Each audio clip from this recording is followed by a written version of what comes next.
Price Lord. இயேசு கிறிஸ்துவின் இனிதான நாமத்தினாலே இந்த மறைவான மன்னா என்கிற நிகழ்ச்சிக்கு நேராக உங்கள் யாவரையும் அன்போடு வாழ்த்தி வரவேற்கிறேன். இன்றைய தியானத்துக்காக நாம் எடுத்துக்கொள்ளுகிற வேத பகுதி 1 சாமுவேல் 1வது அதிகாரம் 5வது வசனம். நான் உங்களுக்காக வாசிக்க விரும்புகிறேன். அன்னாளை சிநேகித்தபடியினால் அவளுக்கு இரட்டிப்பான பங்கு கொடுப்பான், கர்த்தரோ அவள் கற்பத்தை அடைத்திருந்தாள். இந்த அன்னாளை குறித்து நாம் பார்க்கும் பொழுது, அவளை அதிகமாய் நேசிக்கிற ஒரு கணவன், நல்ல அன்பான ஒரு கணவன் கிடைத்த பொழுதிலும் அவளால் அவளுடைய வாழ்க்கையை சந்தோஷமா வாழ முடியல. காரணம் என்னன்னு பாத்தீங்கன்னா, அவளுக்கு குழந்தை இல்லாது இருந்தது. நம்முடைய வாழ்க்கையிலே நமக்கு நிறைய நன்மைகள் இருக்கலாம், நம்மளை சுற்றி நம்மளை நேசிக்கிறவங்க இருக்கலாம். ஆனாலும் ஏதோ ஒரு குறைவுனால நம்மளால நமக்கு இருக்கிற வாழ்க்கைய சந்தோஷமா வாழ முடியல.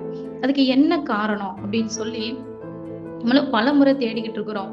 நமக்கு தெரிந்தவங்க, நம்ம ஃபேமிலியில இருக்கிறவங்க, நம்ம அநேகர்கிட்ட கேட்கிறோம், இந்த ஒரு பார்ட்டை மட்டும் சரியாக்குறதுக்கு நான் என்ன பண்ணணும்? ஏன் என் லைஃப்ல இந்த ஒரு காரியம் திரும்ப திரும்ப நடந்துகிட்டே இருக்குது? ஏன் என்னுடைய லைஃப்ல இந்த ஒரு ஆசீர்வாதம் மட்டும் தடை பண்ணப்பட்டே போய்கிட்டு இருக்குது? இதுக்கு என்ன காரணம் அப்படின்னு சொல்லி நம்முடைய வாழ்க்கையில நம்ம அநேக முறை கேட்கிறவர்களா இருக்கலாம். அப்படி இருப்போம் அப்படின்னா, முதலாவது அது என்ன தடை என்பதை நாம் தெரிந்து கொள்ள வேண்டும். இங்க நம்ம வேதத்திலே வாசித்த வண்ணமாய், கர்த்தரோ அவள் கற்பத்தை அடைத்திருந்தாள். அப்ப நம்முடைய வாழ்க்கையில ஏதோ ஒரு ஆசீர்வாதம் தடை பண்ணப்பட்டு இருக்குது அப்படின்னா, அந்த ஆசீர்வாத தடைக்கு கர்த்தர் காரணமா இருப்பாரானால், நம்முடைய வாழ்க்கையில கர்த்தரே ஒரு ஆசீர்வாதத்தை அவர் தடை பண்ணி வைத்திருப்பாரானால், நிச்சயமா என்னை கேட்டுக்கொண்டு இருக்கிற அருமையான தேவச்சனமே, நாம் செய்ய வேண்டியது மனுஷனுக்கிட்ட போராடியோ, மனுஷனுக்கிட்ட முறையிட்டோ, இல்ல வேற யாருக்கிட்டையும் போய் கேட்டோ நம்மளால எந்த ஒரு சொல்யூஷனையுமே கொண்டு வர முடியாது. ஏன்னா, அடைக்கப்பட்டிருக்கிற வாசலை கர்த்தர் அடைத்திருக்கிறார். கர்த்தர் ஒரு மனுஷனுக்கு ஒரு ஆசீர்வாதம் வரக்கூடாது, இல்லை இப்போதைக்கு அந்த ஆசீர்வாதம் வேண்டாம் அப்படின்னு சொல்லி அவர் தடை பண்ணி வைத்திருந்தார். அந்த தடையை ஒருவராலையும் உடைக்க முடியாது. அவர் நினைத்தால் மாத்திரம்தான் அந்த வாசலை திறக்க முடியும். நம்முடைய வாழ்க்கையில இதை கேட்டுக்கொண்டிருக்கிற உங்களுடைய வாழ்க்கையில ஏதாவது ஒரு ஆசீர்வாதத்தை கர்த்தர் அடைத்து வைத்திருந்தாரானால், ஏதாவது ஒரு வாசல், ஏதோ ஒரு நன்மை வாழ்க்கையில வர முடியாதபடி ரொம்ப நாளா தடை பண்ணப்பட்டு இருக்கிறது அப்படின்னா, எனக்கு பிரியமானவர்களே, அந்த ஆசீர்வாத தடைக்கு கர்த்தர் காரணமா இருப்பாரானால் ஒன்று மட்டும் நீங்க புரிந்து கொள்ள வேண்டும். கர்த்தர் நம்முடைய வாழ்க்கையில இப்போ அனுமதிக்கல அப்படின்னா, நிச்சயமாய் அவர் அனுமதிக்கிற நாள் வரும்பொழுது அது ஒரு நினைத்து பார்க்க முடியாத அளவுக்கு ஒரு பெரிய நன்மையும் ஒரு பெரிய ஆசீர்வாதத்தை அது கொண்டு வரும். அப்படிதான் அன்னாளுடைய வாழ்க்கையில கர்த்தரே அவளுடைய கர்ப்பத்தை அடைத்திருந்தார். அதை ஒரு மனுஷனாலையும் திறக்க முடியாது. ஒவ்வொரு முறையும் அவளுடைய நாச்சியாராகிய பெனினாள் தன்னை காயப்படுத்தும் போது அவர் அழுது கொண்டே இருப்பாளாம்.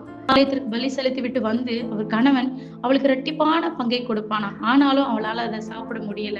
அவளுக்கு அவ்வளவு பெரிய ஆசீர்வாதங்கள் இருந்தாலும் அந்த இரட்டிப்பான பங்கை அவளால அனுபவிக்க முடியல. காரணம், அவளுக்கு இருந்த அந்த குறை. அந்த குறையை அவளுடைய நாச்சியாராகிய பெனினாள் குத்தி குத்தி காட்டும்போது அவர் அழுது கொண்டு சாப்பிடாமல் போய் படுத்துக் கொள்வாளாம். இப்படியே பல நாட்கள் போனது, பல வருடங்கள் போனது. ஒரு நாள் அவளுக்கு புத்தி, இந்த ஒரு ஆசீர்வாதம் போராடி ஒண்ணுமே நம்மளால சாதிக்க முடியாது, நான் தேவன்கிட்ட போறேன், நான் கர்த்தர் சமூகத்துல போனா நிச்சயமாய் இதுல இருந்து எனக்கு ஒரு சொல்யூஷன் கிடைக்கும்னு நம்பி தேவ சமூகத்திற்கு அவள் ஓடுகிறார். தேவ சமூகத்துல போய் தேவ ஆலயத்துல அவர் அழுது இதயத்தின் பாரத்தை அவள் ஊற்றுகிறாள் என்று நாம் அந்த 1வது அதிகாரத்துல நாம் வாசிக்க முடியும்.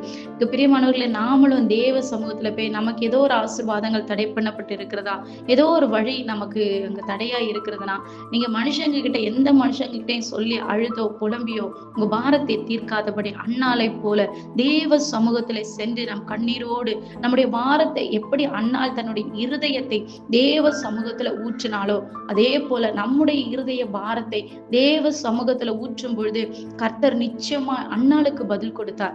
எப்படி கொடுத்தாருன்னா, எனக்கு பிரியமானவர்களை நான் ஏற்கனவே சொல்லியிருந்தேன், கர்த்தர் நம்முடைய வாழ்க்கையில ஒரு ஆசீர்வாதத்தை அடைத்திருந்தால் அவர் கொடுக்கும் போது நம்ம நினைத்து பார்க்க முடியாத அசாதாரணமான ஆசீர்வாதத்தை கர்த்தர் நமக்கு கொடுப்பார். நான் ஏலிக்கு கூட கர்த்தருடைய வார்த்தை புறப்படல. அப்படி ஒரு இருண்ட காலமா இருந்த பொழுது அவள் போய் ஜெபித்த உடனே கர்த்தர் அவளுடைய பாரத்தை பார்த்து அவளுடைய கண்ணீரை கண்டு அவள் கற்பத்தை திறக்கிறார்.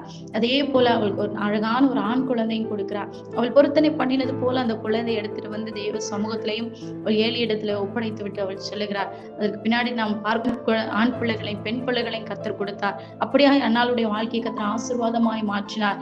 விசேஷமாய் இந்த ஒரு குழந்தைக்காக அவங்க ஜெபித்தாங்க இல்லையா, அந்த குழந்தையை குறித்து நம்ம பார்ப்போமானால், அந்த நாட்களில் இருண்ட காலமாய் இருந்த பொழுதிலும் தான் முதல் பெயர் சேபா மட்டும் ஒரு தீர்க்கதரிசியுமே ஒரு வார்த்தையுமே கர்த்தர் யார் மூலியமாகவும் பேசவே இல்லை. ஆசாரியனா இருந்த ஏலிக்கு கூட கர்த்தர் வார்த்தை புறப்படாத நாட்கள்ல இந்த குழந்தையாகிய சாமுவேலுக்கு கர்த்தருடைய வார்த்தை புறப்பட்டது. குழந்தையா இருக்கும் போதே கர்த்தர் சாமுவேலோடு பேச ஆரம்பித்தார். தான் முதல் பெயர்செபா மட்டும் ஒரு மாபெரும் தீர்க்கதரிசியாக சாமுவேலை கர்த்தர் மாற்றினார். நம்முடைய வாழ்க்கையில ஒரு ஆசீர்வாதம் தடை பண்ணப்பட்டிருக்கிறது, ஒரு நன்மை தடை பண்ணப்பட்டிருக்கிறது அப்படின்னா, எனக்கு கேட்டுக்கொண்டு இருக்கிற தேவச்சனமே, உங்களுடைய வாழ்க்கையில நீங்க அன்னாளை போல தேவ சமூகத்துல போய் உங்க இருதயத்தின் பாரத்தை நீங்கள் ஊற்றும் பொழுது, அன்னாளுக்கு சாமுவேலை கொடுத்து சாமுவேலை கொண்டு கர்த்தர் செய்த மகாபெரிய காரியங்களை நம்முடைய வாழ்க்கையிலே கர்த்தர் செய்வார். நிச்சயமா இதை கேட்டுக்கொண்டு இருக்கிற உங்களுக்கு ஒரு வேளை குழந்தை இல்லாமல் இருக்குமானால், நீங்க அந்த பிள்ளைக்காக அன்னாளை போல செவிங்க. அன்னாளுடைய ஜபத்தை கேட்டு, அன்னாள் கற்பத்தை திறந்த கர்த்தர் இந்த வார்த்தைகளை கேட்கிற உங்களுடைய கற்பத்தை அவர் திறக்க வல்லவராய் இருக்கிறார். அதே போல உங்களுடைய வேலையில ஏதாவது ஒரு ப்ரொமோஷன் வேண்டுமா, இல்ல உங்களுடைய வருமானம், உங்களால வருகிற வருமானம் எப்படி போகுதுன்னே தெரியல, எந்த வழியில வருது எந்த வழியில போகுதுன்னே தெரியல, அதிக செலவு, வருமானத்துக்கு மிந்தி செலவு வருதா, எனக்கு பிரியமானவர்களே, சம்பளம் வாங்கின உடனே அந்த பணத்துல உங்க கரத்தை வைத்து செபிங்க, வாரத்தோடு செபிங்க. கர்த்தர் மீதம் எடுக்க கிருபை செய்வார். 5 அப்பம் 2 மீனை மீதம் எடுக்க செய்த கர்த்தர் நிச்சயம் உங்க வருமானத்துல மீதம் எடுக்க அவர் உதவி செய்வார். என்ன தேவைகளா இருந்தாலும் சரி, வேலை இல்லையா, வீடு வாசல் இல்லையா, குடும்பத்துல சமாதானம் இல்லையா, பிள்ளைகளுக்கு ஞானம் இல்லையா, உங்களுக்கு என்ன பிரச்சனையா இருந்தாலும் சரி, எப்பேற்பட்ட பிரச்சனையா இருந்தாலும் நம்முடைய தேவனால தீர்க்க முடியும். அதனால அவரை மாத்திரம் விசுவாசிங்க. அன்னாலே போல உங்கள் இருதயத்துல என்ன பாரங்கள் இருந்தாலும் தேவ சமூகத்துல சென்று அதை ஊற்றுங்க.